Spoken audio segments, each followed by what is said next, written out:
معلوم ہونا چاہیے کہ عورت کے ساتھ حسن خلق صرف یہ نہیں کہ مرد اس کو تکلیف نہ دے، یعنی اسے ہرٹ نہ کرے، بلکہ اصل حسن خلق کیا ہے؟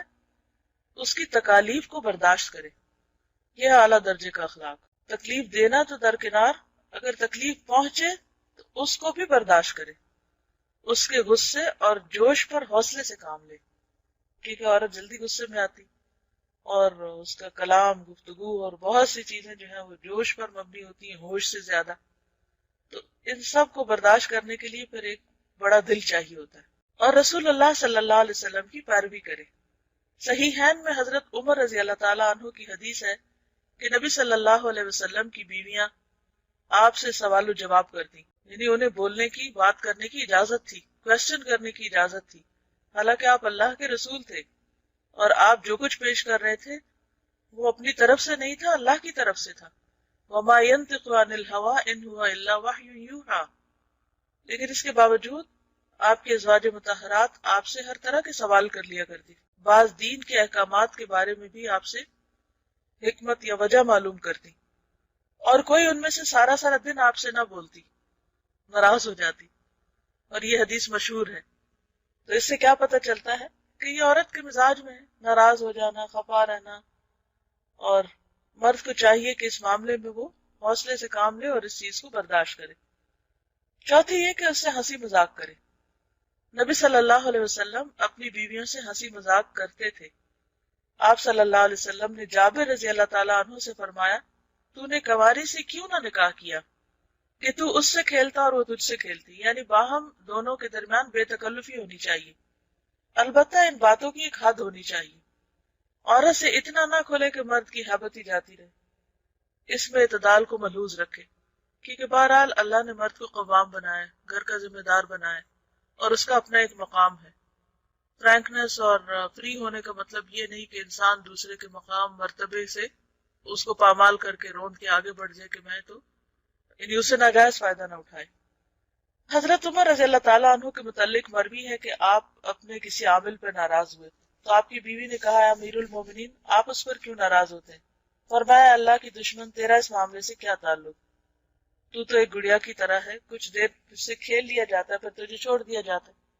اب ہو سکتا ہے کہ آپ میں سے بہت سے لوگوں کو یہ حضرت عمر کا قول پسند نہ آئے۔ پہلی بات تو یہ ہے کہ اس کی کوئی تاریخی حیثیت مجھے نہیں معلوم ہوئی کہ کہاں یہ کوٹ کیا گیا۔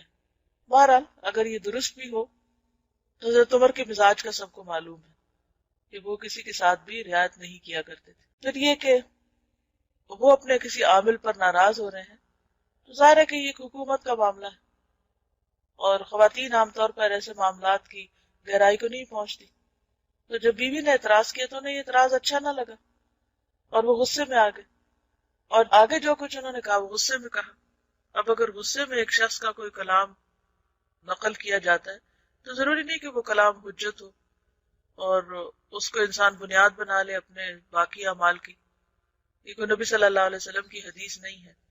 اور ویسے بھی آپ کو معلوم ہے کہ عربوں کے ہاں دور جاہلیت میں عورت کے ساتھ کس قسم کا سلوک کیا جاتا تھا، اس کی کیا ویلیو تھی۔ اسلام نے آ کر اس کو عزت اور مقام دیا اور ماں کے قدموں تلے جنت رکھی۔ تو یہ حضرت عمر کا قول جو ہے، یہ حضرت عمر ہی کا قول ہے، یعنی حضرت عمر کا قول ہے، ایک صحابی کا قول ہے، اور ان کی اپنی ذاتی رائے۔ اس کو سامنے رکھ کر اگر یہ کہا جائے کہ عورت کا تو اسلام میں کوئی مقام نہیں اور اس کا تو مرتبہ ہی بڑا حقیر ہے اور وہ تو بس ایک ایسے ہی کھیل کی چیز ہے، تو ان باتوں کو بہت زیادہ اہمیت نہیں دینی چاہیے۔ بنیادی طور پر یہ دیکھنا چاہیے کہ قرآن و سنت میں عورت کا مقام کیا ہے، یا اسے کیا حیثیت دی۔ اگر ازواج مطہرات نبی صلی اللہ علیہ وسلم سے طرح طرح کے سوال کر سکتی تھی تو اس سے بڑی کیا مثال ہوگی، اور ان کو اپنے جذبات کے اظہار کی آزادی تھی، اپنے ذہنی صلاحیتوں کو استعمال کرنے کی اجازت تھی، تو پھر اس سے بڑی مثال اور کیا ہوگی، اس سے بہتر اسوہ حسنہ کیا ہوگا۔ قرآن میں یہ تو نہیں کہا گیا کہ فلاں آپ کے لیے اسوہ حسنہ، یہ کہا گیا کہ اللہ کے رسول صلی اللہ علیہ وسلم آپ کے لیے اسوہ حسنہ ہے۔ پانچویں یہ کہ غیرت میں اعتدال رکھے، اور وہ یہ ہے کہ ان ابتدائی چیزوں سے بھی بے خبر نہ رہے جن کا انجام تباہی ہو، اور حد سے بڑھ کر بدزنی بھی نہ کرے، یعنی عورت کے معاملے میں بہت زیادہ پوزیسو بھی نہ ہو کہ کسی سے بات ہی نہ کرنے دے، حتیٰ کہ ماں باپ سے بھی بات کرنا بند کرا دے. بعض مردوں کو دیکھا گیا ہے کہ وہ بیوی کے معاملے میں اتنے پوزیسو ہوتے ہیں کہ وہ اس کو اس کے بہن بھائیوں سے بھی رشتہ داروں سے بھی کاٹ کے رکھ دیتے، حتیٰ کہ ماں باپ تک سے بات نہیں کرنے دیتے. حالانکہ اگر غور کیا جائے تو یہ وہی لڑکی ہے کہ جس کو انہی ماں باپ نے پالا اور وہ انہی بہن بھائیوں کے ساتھ ایک گھر میں پل کے جوان ہوئی. تو اگر اس کو بگڑنا تھا تو وہ پہلے ہی بگڑ کر آتا. اب ضروری تو نہیں کہ شادی کے بعد ہی وہ بگڑ جائے گی یا بگاڑ دی جائے گی.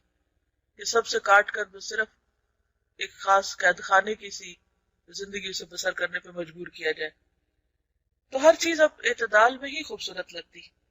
یعنی نہ تو عورت کو مرد اتنی کھلی چھٹی دے دے کہ دوسرے لوگ اس پہ حاوی ہو جائیں، اس کے حسن کی وجہ سے یا اس کے انداز کی وجہ سے اس کو کسی طرح کا کوئی نقصان پہنچانے کی کوشش کرے. یعنی شوہر کی ذمہ داریوں میں سے ایک ذمہ داری کو اپنی بیوی کو پروٹیکٹ کرے اور ہر طرح کی ہارمفل نظروں سے، نگاہوں سے اور ممکنہ خطرات سے محفوظ رکھے. لیکن اس معاملے میں بدگمانی نہ کرے، بدزنی نہ کرے، اور پھر بدزن ہونے میں عورت ہی کو بلیم نہ کرے. یعنی بعد مرد بیوی کو پردہ بھی نہیں کرنے دیتے، اور اگر کسی مخلوط مجلس میں اس کو لے جاتے ہیں تو ان کا سارا غصہ، یہ ساری نظریں بیوی پر ہی ہوتی. خود چاہے جس سے مرضی باتیں کریں ہنس ہنس کر، لیکن اگر بیوی کسی سے بات کر لے تو وہ ان کو بڑا ناگوار ہوتا ہے. حالانکہ بات یہ ہے کہ وہ خود اللہ کے دین کی، اللہ کی حدود کو توڑ رہے ہوتے ہیں اور اللہ کی حدود کی نافرمانی کر رہے ہوتے ہیں. نبی صلی اللہ علیہ وسلم نے سفر سے رات کو اپنے گھر آنے سے منع فرمایا. یعنی اچانک چھاپا نہ مارا جائے کہ پتہ نہیں کیا کر رہی ہوگی تو چل کے دیکھتے ہیں، یا چھپ چھپ کے دیکھے، یا اس کی چیزوں کو کھول کھول کر دیکھے، یا تجسس کرے، یا کسی اور سے پوچھے. بعض گھروں میں فساد اس وجہ سے ہوتا ہے کہ شوہر اور بیوی کے بیچ میں جب دوسرے لوگ آتے ہیں اور شوہر بیوی سے کچھ پوچھنے کی بجائے دوسرے لوگوں سے پوچھتا ہے، اچھا آج گھر میں کون آیا تھا، اچھا یہ کہاں گئی تھی، اچھا یہ فون پہ کس سے باتیں کر رہی تھی، یا یہ کہ اس کے فون ریکارڈ کرنا شروع کر دے، یا اس کے خط پڑھنے شروع کر دے، یا اس کی کوئی ڈائریز کھول کے پڑھے. تو ہو سکتا ہے کہ اس میں کوئی ایسی بات ہو کہ جس کا کانٹیکٹ کسی کو پتہ ہی نہ ہو. تو اس سے بہت سے فسادات ہو سکتے ہیں.